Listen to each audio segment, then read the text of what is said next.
Live here in our Bloomberg Interactive Broker Studio, streaming live on YouTube as well. I guess it's as simple as it's just earnings. If earnings continue to move, the stocks continue to move. And geopolitical issues, let's put those to the sideline for the moment. But let's check in with somebody who does this stuff for a living. Shana Sissel, CEO of Banríon Capital. Shana, you talk about this market here. It just seems to want to move higher. Is it simply driven by the really, really strong earnings we've seen? Is that kind of the story? I think it's a little bit the story. I think that there's been a lot of disruption over the last year, and we seem to have come out the other side, continuing to have strong earnings. So I think the market is, I don't want to say complacent, but I think it's kind of like the boy who cried wolf, right? So, we keep talking about potential disruptions and reasons that, the market should slow down, and it hasn't. And I think investors are reflecting back to us that they're learning that a lot of what has been concerned are not coming to fruition. You argue that this looks like a durable bull market, but if inflation stays near the 4% level, do you think that the S&P can still make new highs, maybe next year?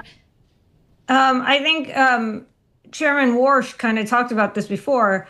A country can sustain a higher level of inflation if the growth is higher.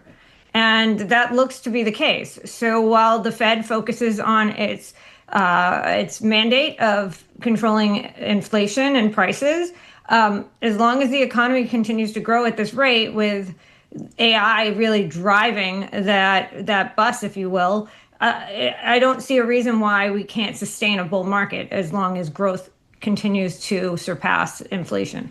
In this kind of market where we've got, again, public equity markets hitting all-time highs, the investment-grade bond offering just absorbing tremendous amounts of new issuance, particularly from the technology companies. How about alternative investments? What are your thoughts there, given your experience in that realm? Well, I think alternatives have gotten some of the spotlight as of late.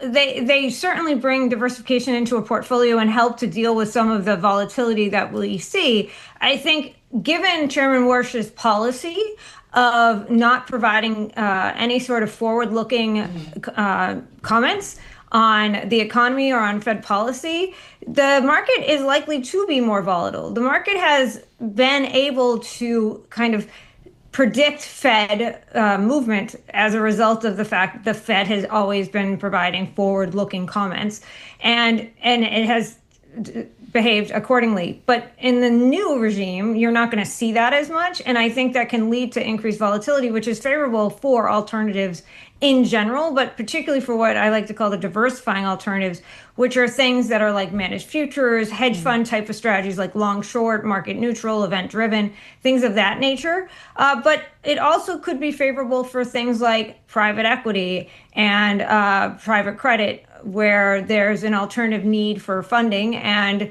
where we have the ability to raise capital in private markets more successfully than in public markets in many cases. All right, Shana, thank you so much for joining us. Shana Sissel, she's the CEO of Banríon Capital, getting her thoughts on these markets. Again, looking at SpaceX off another